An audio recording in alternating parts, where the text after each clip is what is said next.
Hi there, welcome back. My name is Shabna Makrami, and this is News in 5. Let's get back into the Human Rights Council report. To deepen the assessment of the Human Rights Council's report, let's focus on the origins of most low-wage temporary foreign workers and compare their work conditions and pay in Canada versus their home country. So let's look at this chart where it outlines origin of low-wage to temporary foreign worker. Most low-wage temporary foreign workers in Canada come from countries with significant economic disparities compared to Canada. The top countries of origin for these workers typically include Mexico, Guatemala, Jamaica, the Philippines, India.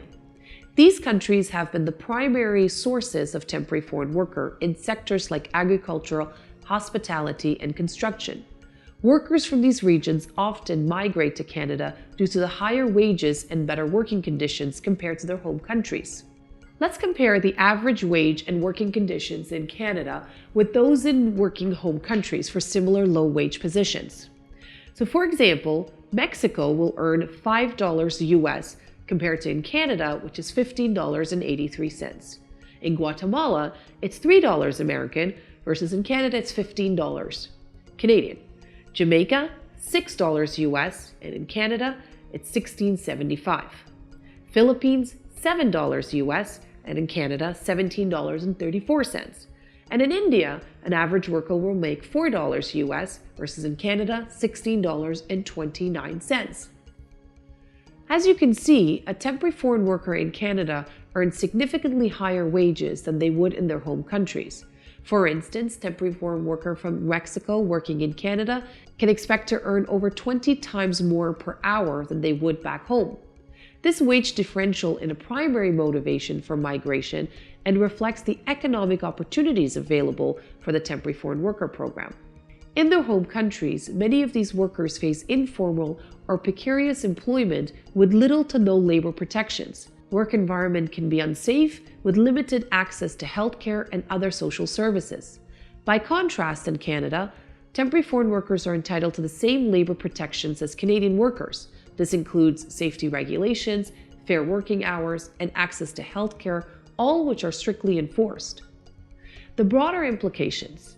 The stark contrast in wages and working conditions between Canada and the worker's home country underscores why the temporary foreign worker program is attractive to these workers. However, it also highlights the importance of maintaining fair practices within the program. If Canada were to significantly raise wages for these low-skilled jobs, it could disrupt this balance, potentially leading to inflation in sectors like agriculture, where Canadian consumers would have to pay higher prices for goods. This highlights the delicate balance policymakers must maintain between fair wages for temporary foreign workers and economic stability. What some may perceive as slave labor in Canada's temporary foreign worker program is a misconception. The program is far from exploitative and raises wages for temporary foreign worker could have significant negative consequences for both the workers and the Canadian economy. Firstly, if wages for temporary foreign workers are increased, employers may become less inclined to go through the extensive process of hiring foreign workers. This could result in loss of valuable opportunities for those workers, many for whom come from countries where employment conditions are less favorable than in Canada. The chance to work in Canada, even at the current wage levels, often represents a substantial improvement in their quality of life and working conditions compared to what they would face back home. Second, increasing wages for temporary foreign worker would naturally lead to higher prices for goods and services in Canada. In an already expensive economy, this could place a further burden on Canadian consumers. Are Canadians truly prepared to pay more for everyday products and services in order to accommodate wage increases for temporary foreign workers? While promoting fair labor practices is essential, it's important to recognize the balance that must be maintained to avoid unintended economic consequences that could negatively impact both the workers and the broader Canadian economy.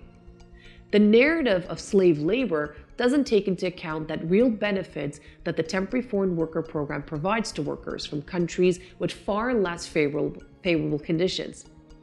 The program offers them an opportunity to earn a decent wage, experience better working conditions, and support their families, often in ways that wouldn't be possible in their home countries.